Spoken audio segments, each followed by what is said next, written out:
नमस्कार दोस्तों, आज हम एक दुखद समाचार साझा कर रहे हैं जो कि भोजपुरी सिनेमा के वरिष्ठ अभिनेता गोपाल राय जी का 25 मई 2025 को 76 वर्ष की आयु में निधन हो गया है।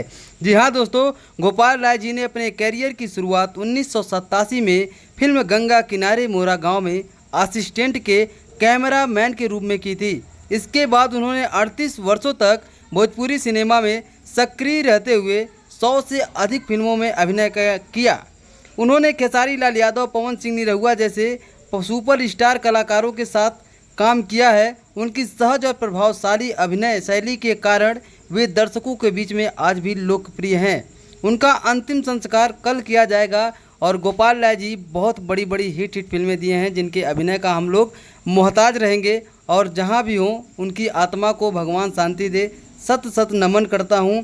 और जो भी मेरा भाई इस वीडियो को देख रहा है वो भी गोपाल राय जी की अगर एक्टिंग को कभी देखा है तो उनके एक्टिंग के बारे में एक शब्द लिखकर प्लीज़ उनकी आत्मा के शांति के लिए एक कमेंट ज़रूर करें।